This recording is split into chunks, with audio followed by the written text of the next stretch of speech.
Halo semuanya, pernah nggak kalian ngerasa kayak pengen punya investasi yang bisa sekalian dipakai?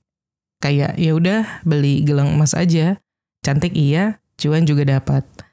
Tapi emang beneran semudah itu? Nah, di episode kali ini, kita bakal ngomongin soal emas perhiasan sebagai instrumen investasi.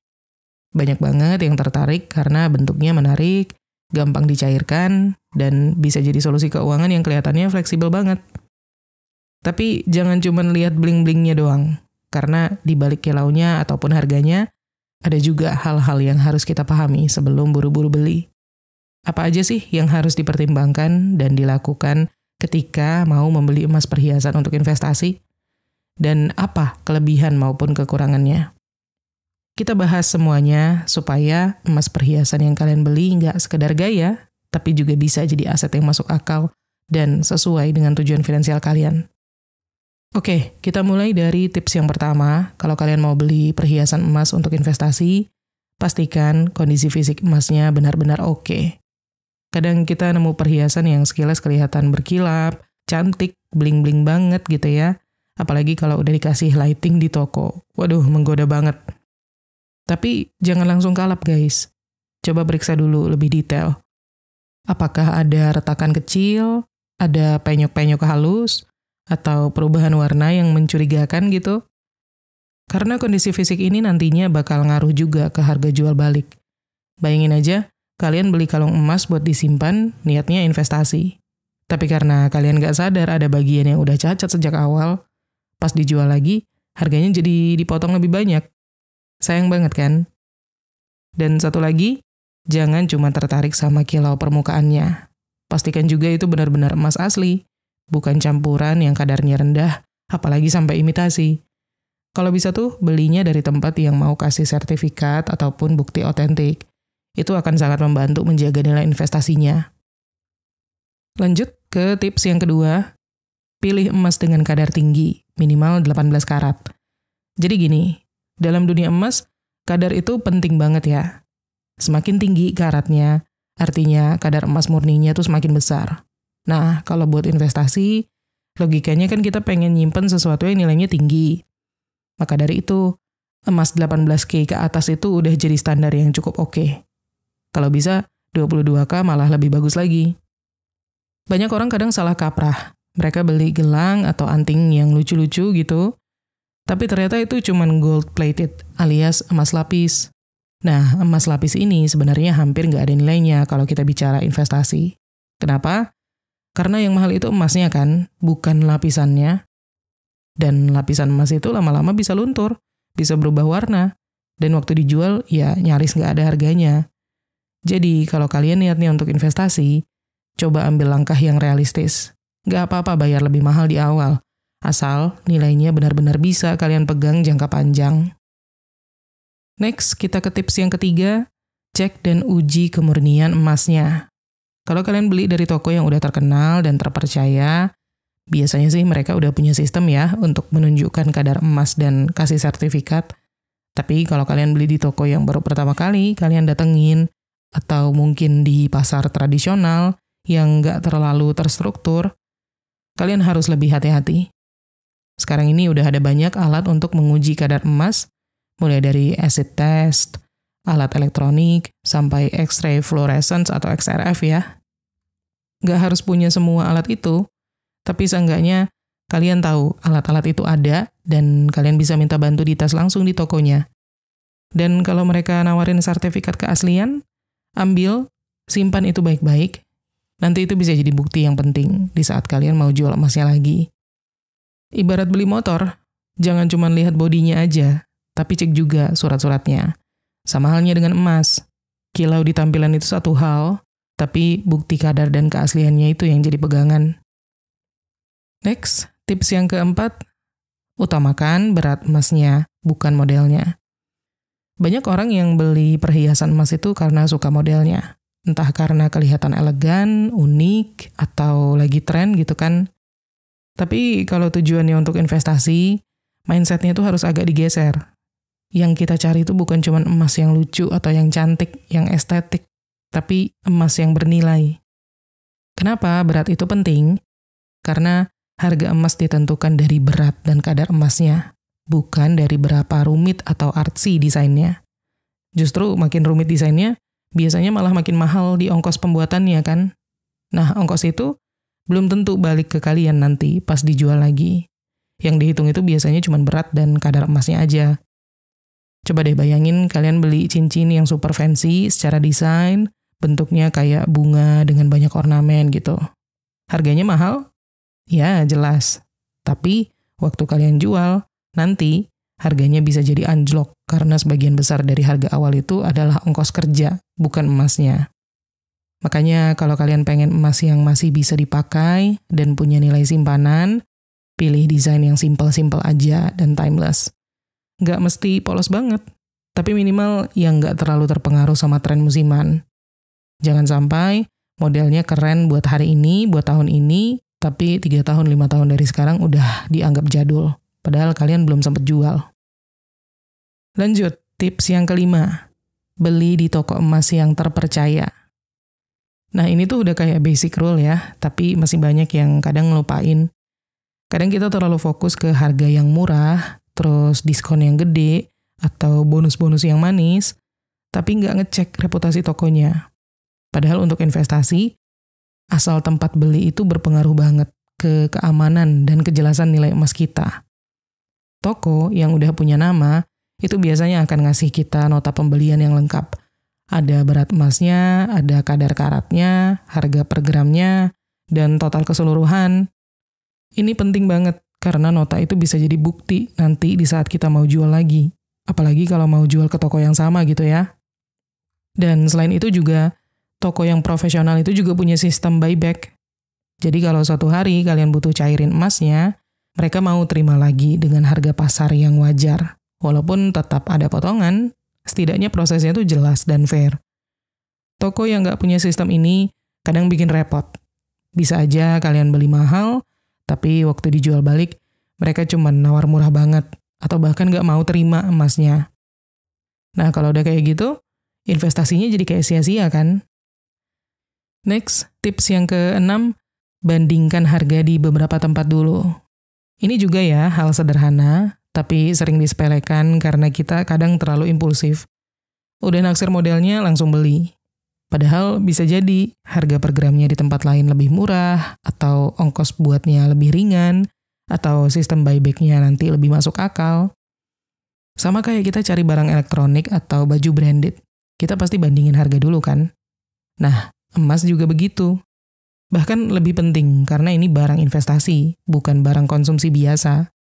Kalau kalian belum tahu mau bandingin kemana aja, kalian bisa coba cek harga referensi emas harian dari Antam, Pegadaian, atau situs resmi di toko emas yang besar gitu ya.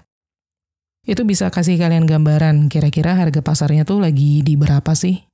Nah, dari situ kalian bisa menilai, ini toko kasih harga yang wajar nggak?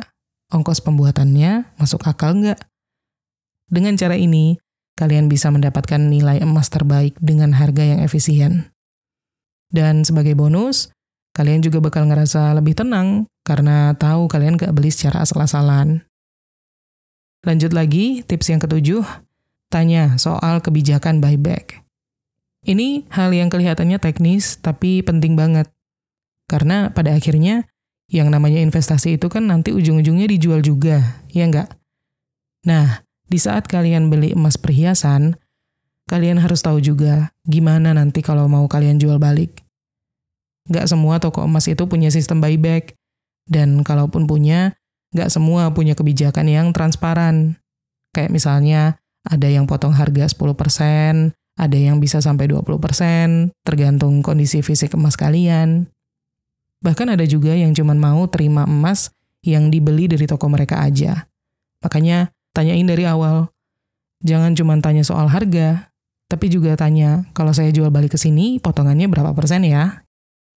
Ini bukan soal curiga, tapi soal kalian membayangkan skenario masa depan dari keputusan hari ini. Kalau kalian nggak bertanya, bisa-bisa nanti kalian yang kecewa waktu butuh uang dan pengen jual. Ternyata potongannya gede banget, atau malah nggak diterima. Padahal kalian udah nyimpen bertahun-tahun. Jadi ini bukan soal mau jual cepat atau enggak, tapi soal punya exit plan yang realistis dari investasi kalian. Lanjut, tips yang ke-8. Jangan terburu-buru. Ini poin yang bisa dibilang sangat manusiawi, karena kita semua pasti pernah ngalamin ya.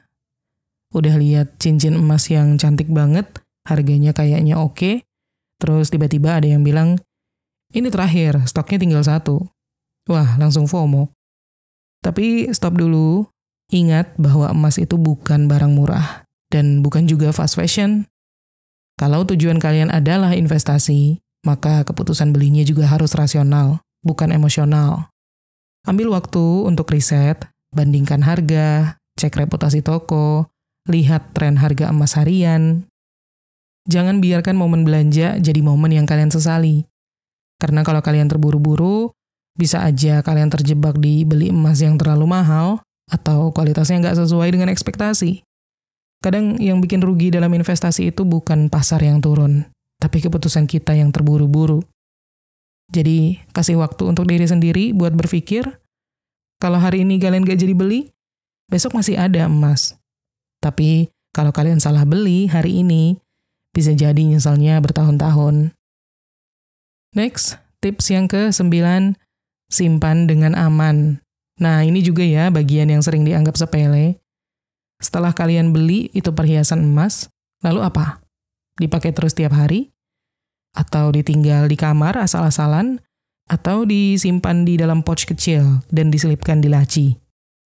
Ingat, walaupun bentuknya cantik dan bisa dipakai, tapi kalau tujuan awalnya adalah investasi, berarti cara menyimpannya juga harus kayak menyimpan aset. Karena semakin sering dipakai, semakin besar juga risiko rusaknya. Warnanya bisa pudar, bentuknya bisa bengkok, bahkan hilang atau dicuri orang. Bukan berarti nggak boleh dipakai, tapi bijak aja. Kalau kalian beli 1 gelang emas buat dipakai pas di momen-momen tertentu, fine, oke lah gitu ya. Tapi kalau kalian beli beberapa gram emas dalam bentuk perhiasan sebagai penyimpanan nilai, ya perlakukan dia kayak tabungan. Pertimbangkan untuk punya kotak penyimpanan yang aman, kayak safe deposit box, bahkan kalau perlu juga simpan di tempat khusus yang nggak sembarang orang tahu. Bukan lebay, tapi ini bagian dari merawat hasil investasi kalian sendiri. Berikutnya, tips yang ke-10, cek harga emas secara berkala. Kadang kita tuh ngerasa, udah beli emas ya udah, simpan aja deh, nanti juga naik sendiri. Secara teori, betul. Tapi kalau kalian pengen lebih peka dalam hal mengelola investasi emas, terutama yang bentuknya perhiasan ya, kalian tetap butuh mengikuti pergerakan harga emas secara berkala. Kenapa ini penting? Karena emas itu juga punya siklus harga. Ada momen-momen di mana harganya naik drastis, ada juga masa-masa stagnan atau bahkan turun sedikit. Kalau kalian sama sekali nggak pernah cek harga, bisa aja nanti kalian jual emas di saat yang sebenarnya belum optimal. Atau justru sebaliknya, melewatkan kesempatan pas harga lagi tinggi-tinggi banget. Pantau harga dari sumber yang resmi, kayak Logam Mulia, Pegadaian, di portal berita, atau di aplikasi keuangan yang update secara harian. Bahkan kalau kalian nggak pengen terlalu teknikal nih, cukup tahu tren dasarnya aja itu sebenarnya udah bagus.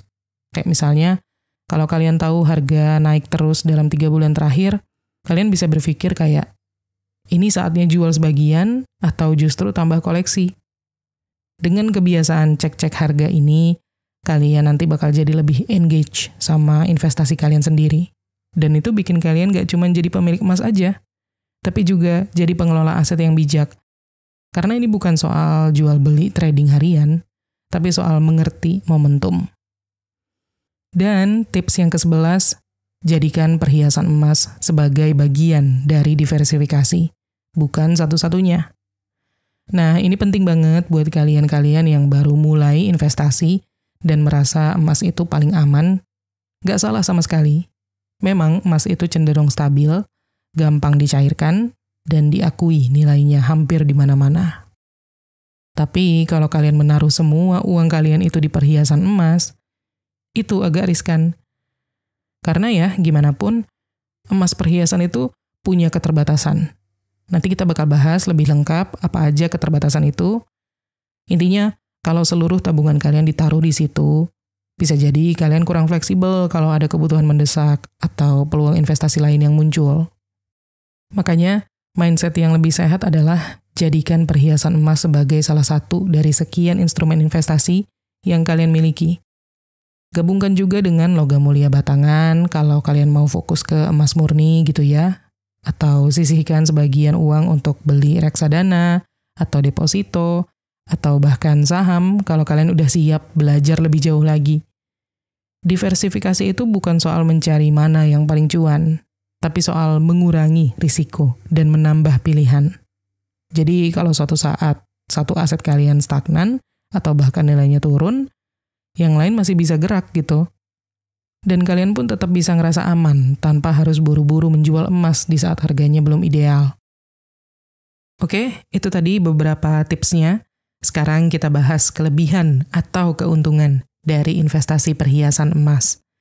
Karena walaupun ada risikonya, tapi bukan berarti perhiasan emas itu kalah menarik. Justru kalau kita paham kelebihannya, kita bisa semakin yakin untuk pakai strategi yang sesuai sama kebutuhan dan gaya hidup kita. Kelebihan yang pertama adalah bentuk fisik yang nyata. Ini poin yang kelihatan simple, tapi sebenarnya punya daya tarik tersendiri. Karena beda ya sama investasi kayak saham atau kripto yang cuman muncul di layar handphone atau laptop gitu. Perhiasan emas itu bisa kita sentuh langsung, bisa kita lihat, bahkan bisa kita pakai. Dan ini bukan cuma soal gaya, tapi juga soal kenyamanan psikologis.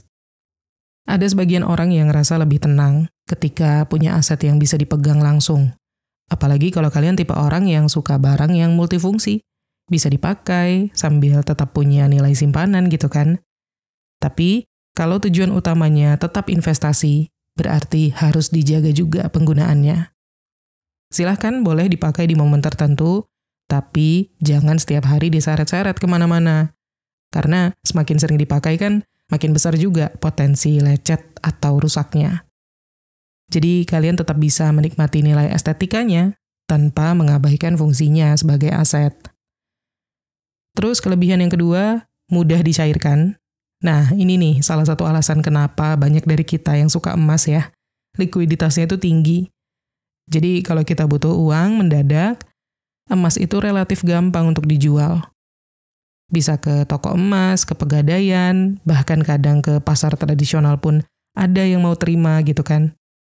Kalau kita bandingkan sama aset lain, kayak properti, kita butuh proses, butuh dokumen, dan waktu yang mungkin sampai berbulan-bulan untuk bisa cair, dapat duitnya gitu.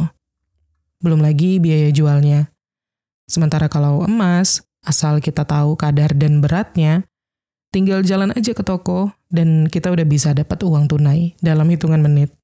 Ini jadi semacam jaring pengaman finansial buat kita-kita yang mungkin belum punya dana darurat yang besar, tapi pengen punya sesuatu yang bisa dijual cepat tanpa drama gitu. Tapi ya sekali lagi, jangan terlalu tergoda untuk mencairkan emas kalian setiap kali ada keinginan untuk belanja. Likuiditas itu bagus, tapi kalau disalahgunakan, ya yang ada kalian malah jadi boros, bukan investasi. Next, kelebihan yang ketiga, cocok untuk simpanan jangka panjang.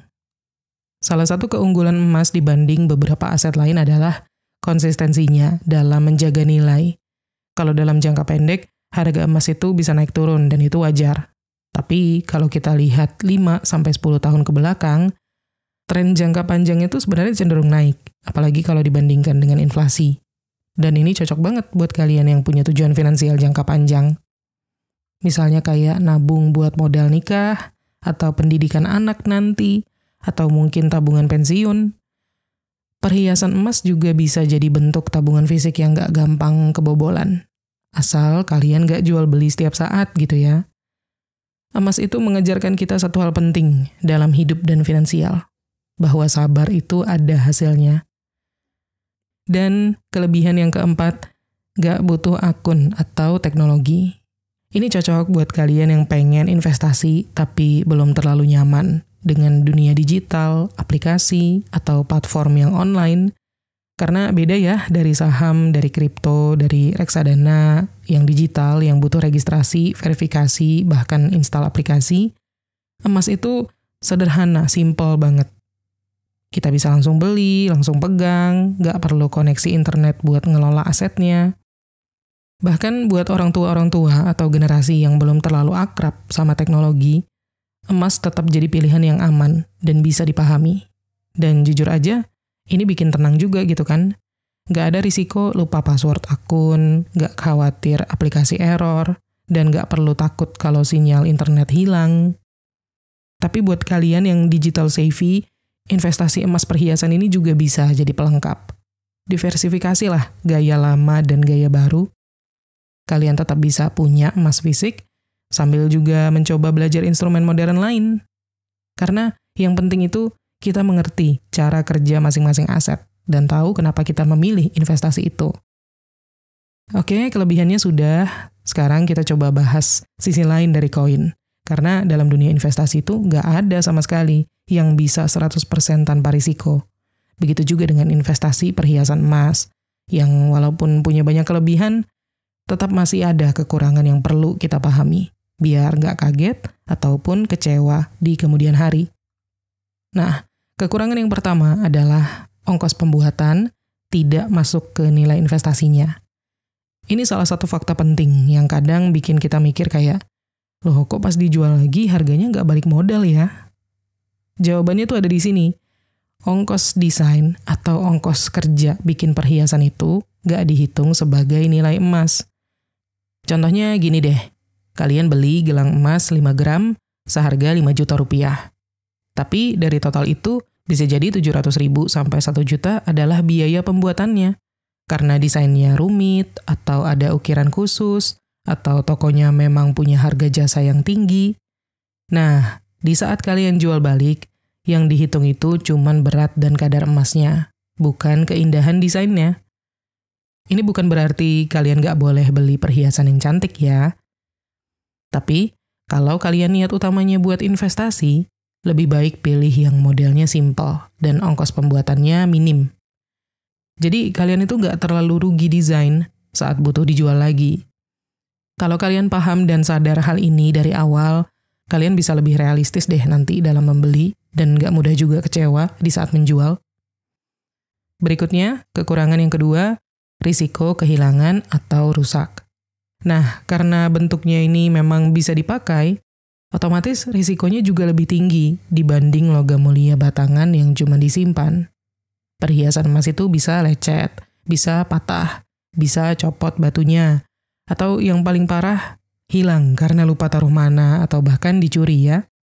Dan ketika rusak, nilainya bisa turun. Toko emas bisa aja nawar harga lebih rendah karena mereka harus melelehkan dan bentuk ulang lagi kan. Jadi, perhiasan yang lecet atau rusak itu nggak punya nilai jual yang sama kayak yang mulus dan utuh. Ini jadi pengingat bahwa perhiasan emas, walaupun memang bisa dipakai, tetap harus diperlakukan sebagai aset. Nggak bisa sembarangan dipakai kemana-mana kayak aksesoris biasa. Simpan di tempat yang aman, dan kalau mau dipakai, pilih waktu dan situasi yang memang memungkinkan. Risiko itu bukan untuk kita takuti, tapi untuk kita sadari, supaya kita bisa lebih hati-hati. Terus juga kekurangan yang ketiga, nilai jual kembali biasanya lebih rendah. Ini yang paling sering bikin orang ngerasa kok kayak nggak cuan-cuan banget ya, padahal udah simpan emas bertahun-tahun. Jawabannya adalah ada potongan harga saat buyback. Biasanya sekitar 10-20% ya dari harga beli awal. Kenapa bisa begitu? Karena toko juga harus mengcover risiko dan biaya mereka. Mereka butuh lebur ulang, butuh desain ulang, atau ngejual lagi dengan harga yang masuk akal untuk pasar. Jadi kalau kalian beli kalung seharga 3 juta, terus berharap bisa jual balik persis 3 juta atau bahkan lebih dari itu belum tentu kejadian dalam waktu dekat. Bisa jadi kalian harus nunggu harga emas naik signifikan dulu, supaya bisa nutup selisih potongan tadi. Makanya penting untuk tahu sejak awal bahwa investasi perhiasan emas itu cocoknya buat jangka panjang, bukan buat cari untung cepat gitu. Dan kekurangan yang keempat, kurang efisien untuk dana besar. Nah ini poin yang sering nggak disadari. Kalau kalian pengen invest dalam jumlah besar, perhiasan emas itu sebenarnya bukan pilihan yang paling optimal. Kenapa? Karena emas perhiasan biasanya kecil-kecil ya. Kalung 5 gram, cincin 3 gram, anting 2 gram, dan masing-masing punya ongkos pembuatannya sendiri-sendiri. Kalau kalian mau investasi 100 juta rupiah misalnya, dan semuanya kalian belikan perhiasan emas, kalian bakal dapat banyak item dengan potongan ongkos di setiap barang gitu. Akhirnya ya, dari total uang yang kalian keluarkan, yang benar-benar jadi nilai emas bersihnya mungkin nggak sampai 80%. Belum lagi kalau kalian butuh cairin dana besar dengan cepat. Kalian harus jual satu-satu, dan itu bisa makan waktu gitu ya. Bandingkan sama emas batangan. 100 gram tinggal 1 keping, lebih praktis, lebih fokus ke nilai murni. Jadi, untuk dana besar, logam mulia murni cenderung lebih efisien. Tapi bukan berarti perhiasan emas nggak layak sama sekali. Justru, kalau digabung dengan bentuk investasi lain, dia bisa jadi pelengkap yang pas, asal porsinya sesuai. Intinya adalah, emas perhiasan bisa banget jadi investasi, asal kita tahu cara mainnya, nggak cuma ngandelin gaya atau estetikanya aja. Pahami plus minusnya, dan sesuaikan sama kebutuhan kalian. Kalau kalian ada tips lain seputar investasi emas perhiasan, langsung aja ya tulis di kolom komentar. Oke, segitu dulu untuk episode kali ini. Semoga bermanfaat dan terima kasih udah nonton. Kita ketemu lagi di Menuju Kekayaan episode berikutnya.